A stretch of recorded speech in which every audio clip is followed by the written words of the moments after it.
L'immagine di Dio non si può immaginare, ma io rimango fermo a guardare, senza sapere dove, senza sapere quale.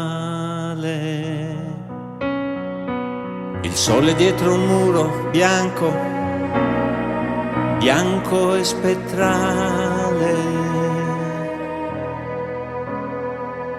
e nel silenzio intero un futile parlare, l'inutile procedere di tutto questo andare, vivere senza scopo e senza dubitare,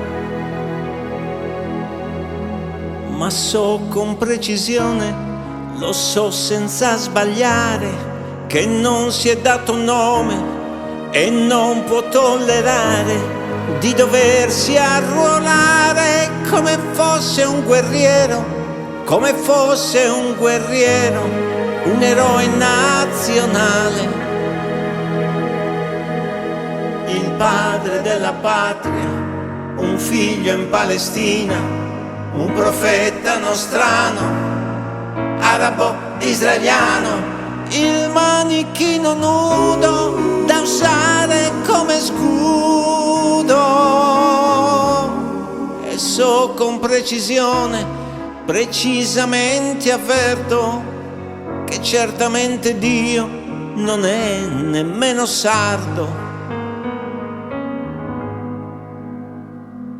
L'immagine di Dio non si fa immaginare, ma io rimango solo a pensare e pensare a una martire innocente, soltanto una bambina, ed in cambio di niente forse Dio si avvicina.